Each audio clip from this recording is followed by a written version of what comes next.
ലോറീൻ്റെ അടിയിലേക്ക് പോകുന്നൊരു ഷോട്ടുണ്ട്. എന്ത് ക്യാമറ എന്ന് പറഞ്ഞാൽ ഞാൻ വരില്ല, ഈ ക്യാമറ മേടിച്ചു. ഞാൻ പറഞ്ഞ ഐഫോൺ എടുക്കടാന്ന് പറഞ്ഞു. രാത്രി ഞാൻ ബൈക്ക് ഓടിക്കുന്നു, ക്യാമറ ഓടിച്ചു തോന്നി. ഞാനും ഇവനും ലോറീൻ്റെ അടിയിലേക്ക് പോയി. പ്രൊഡ്യൂസർ ആരായിട്ട് ഉണ്ട്, പല പ്രൊഡ്യൂസർമാരോട് ചോദിച്ചപ്പോൾ പുതിയ ആൾക്കാരായിട്ട് പഠിഞ്ഞ സിനിമയൊക്കെ തിയേറ്ററൊക്കെ പൂട്ടിക്കിടങ്ങി. എന്നിട്ട് ഉമ്മാർക്ക് തലയൊക്കെ ഉണ്ടില്ല. 1-2 ചെറിയ ആൾക്കാരെയൊക്കെ വിളിച്ചപ്പോൾ അവർ പറഞ്ഞു എനിക്ക് ഞങ്ങൾക്ക് 25 ലക്ഷം രൂപ 50 ലക്ഷം രൂപയൊക്കെ ചോദിച്ചു. ഇന്ത്യയിൽ അതൊന്നും ഇല്ല കൊടുക്കാൻ.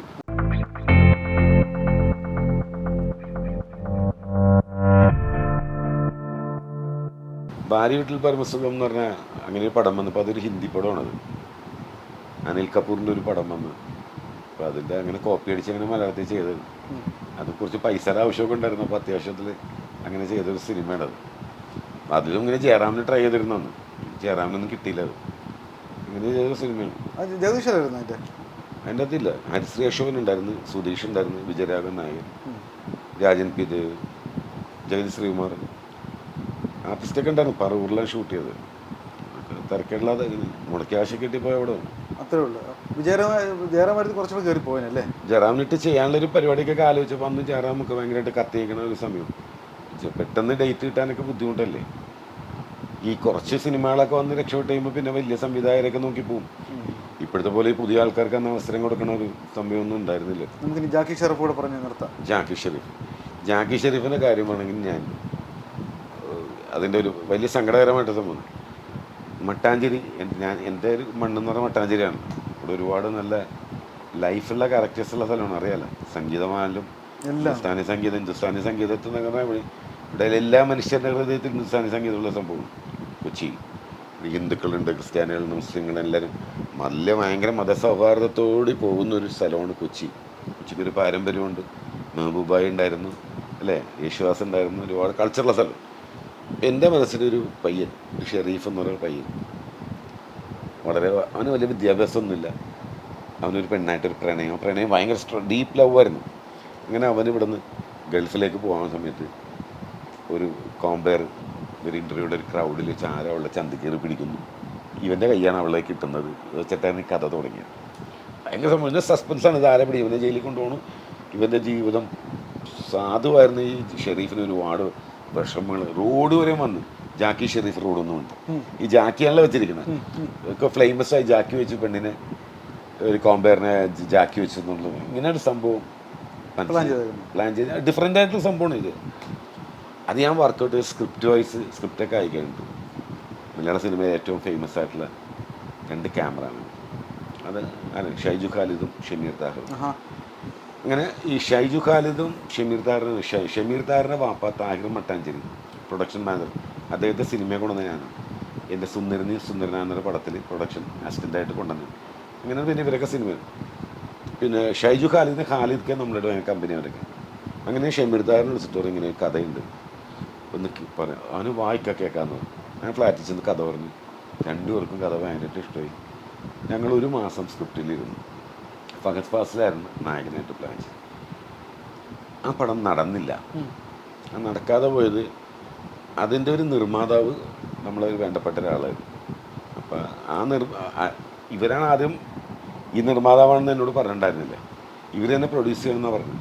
പക്ഷെ ആ നിർമ്മാതാവ് വന്നപ്പോൾ നമ്മളോടൊരു താല്പര്യക്കുറവെന്ന് പറഞ്ഞ് അത് നടന്നില്ല.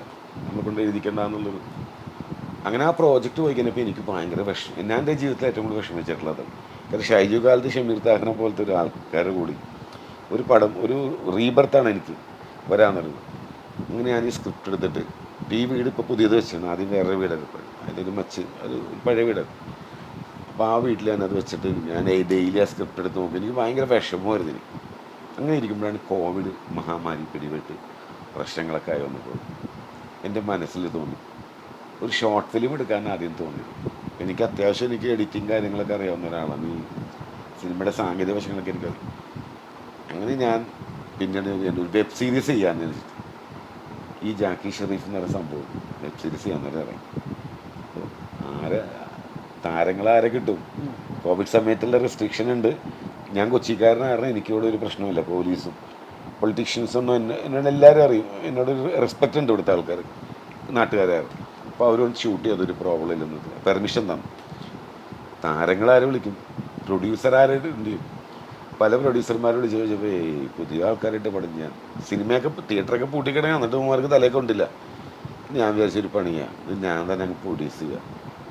ക്രൂ ഒന്നുമില്ല, ഞാനും ഒരു ക്യാമറമാനും മാത്രമുണ്ട്. ലൈറ്റ്സ് ഒന്നുമില്ല, ഒരു ലൈറ്റ് ഒന്നുമില്ല. ക്യാമറ കൂടാതെ ഒരു ഐഫോൺ ഉണ്ട്. കുറേ ടെക്നിക്കൽ സംഭവം. നായകൻ ആരാക്കി നിൽക്കുമ്പോൾ പലരും വിളിച്ചിട്ട് രക്ഷയില്ല. ആരൊക്കെ വിളിച്ചെന്നാലും അറിയാൻ വേണ്ടി ചോദിക്കും. കുറേ ആൾക്കാരെ വിളിച്ചു, ഓരോന്നും പറയാൻ. മെയിൻ താരങ്ങളൊക്കെയാണ് വിളിച്ചത്. മെയിൻ താരങ്ങളൊന്നും വിളിച്ചില്ല. മെയിൻ താരങ്ങൾ ഒന്നും അഫോർഡ് ചെയ്യാൻ പറ്റില്ല. ഒന്ന് രണ്ട് ചെറിയ ആൾക്കാരെയൊക്കെ വിളിച്ചപ്പോൾ അവർ പറഞ്ഞു എനിക്ക് ഞങ്ങൾക്ക് 25 ലക്ഷം രൂപ 50 ലക്ഷം രൂപയൊക്കെ ചോദിച്ചു. ഇന്ത്യയിൽ അതൊന്നും ഇല്ല കൊടുക്കാൻ. ഞാനപ്പോൾ ഈ വീട് വെക്കണം ടൈറ്റൊക്കെ അറിയാം. നമ്മുടെ ഇന്ത്യയിൽ പൈസ ഒന്നുമില്ല. പടം ചെയ്യാൻ കോവിഡ് സമയത്താണ് നടന്നില്ല. അങ്ങനെ നിൽക്കുമ്പോൾ എൻ്റെ മകനില്ലേ, അവൻ എഞ്ചിനീയറാണ്, അവൻ വർക്കറ്റ് ഓമർ. ഞാൻ നോക്കൂ നിനക്ക് അഭിനയിക്കാൻ പറ്റുമോ എന്ന് ചോദിച്ചു. അവനാ ദേശാപുരത്തിൽ.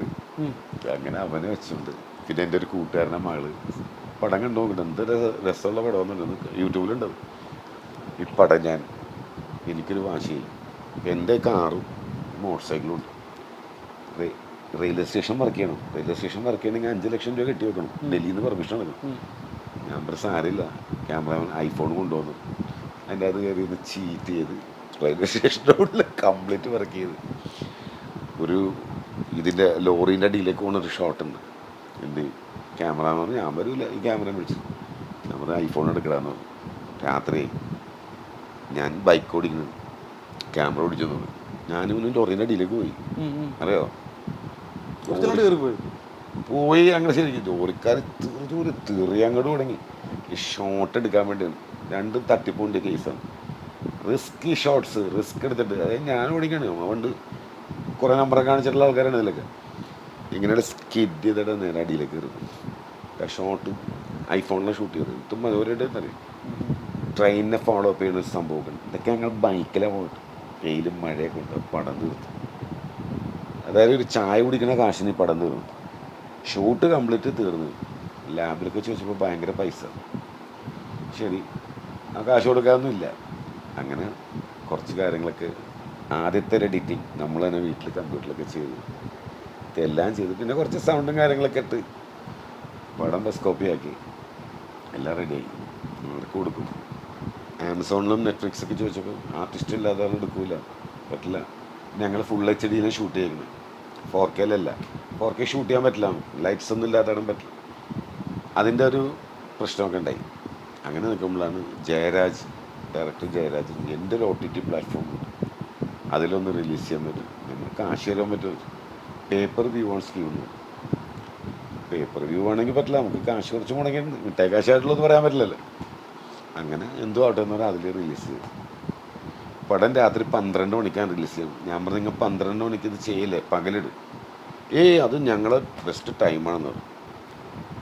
12 മണിക്ക് പടം റിലീസ് ചെയ്ത് നേരം വെളുക്കുമ്പോൾ നോക്കുമ്പോൾ തന്നെ പൈറേറ്റ്സ് കണ്ടിരിക്കുന്നത് 10 ലക്ഷം പേരാണ്. ടെലഗ്രാമിൽ നിന്ന് പോയത് പടം 10 ലക്ഷം പേര്. ഓരോരുത്തർക്ക് യൂട്യൂബിൽ സ്വന്തം അക്കൗണ്ടിലെടുത്തിട്ടാണ് പടം. തകർന്നു പോയില്ലേ, 10 പൈസ കിട്ടുമോ അവിടെ നിന്ന്. അങ്ങനെ സംഗതി പിന്നെ കേസ് കൂടാതെ പ്രശ്നമായി. ടെലഗ്രാമിലൊക്കെ ക്യാൻസൽ ചെയ്യാൻ ചെയ്തു. അങ്ങനെ ഈ പടം പേപ്പർ വ്യൂ സ്കീമിൽ ആമസോൺ എടുത്തിട്ട് ചെയ്തു. അവിടെ കുറേ കാശ് കിട്ടി. പിന്നെ ഗുഡ് വിൽ അവരെടുത്ത് പടം നമ്മൾ സേഫായി. തിരിച്ച് കിട്ടി, പൈസയൊക്കെ കിട്ടി, ലാഭം കിട്ടി, കുറച്ച് ലാഭം കിട്ടി.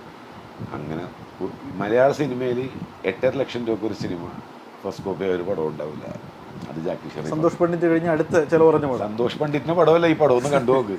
ഈ പടം എന്ന് പറഞ്ഞാൽ ക്വാളിറ്റി പടമാണത്. ഈ പടം എന്ന് പറഞ്ഞാൽ നിങ്ങൾ ഫ്രീ ടൈം ആകുമ്പോൾ ജസ്റ്റ് ഒന്ന് കണ്ടു. സന്തോഷ് പണ്ഡിറ്റ് പടമൊന്നുമല്ല ഇത്. എല്ലാ ഫ്രണ്ട്സിനും നോക്കി ഞങ്ങൾ ഇങ്ങനെ ദാരിദ്ര്യത്തിൽ ചെയ്ത പടമെന്ന് പറയാൻ പറ്റും.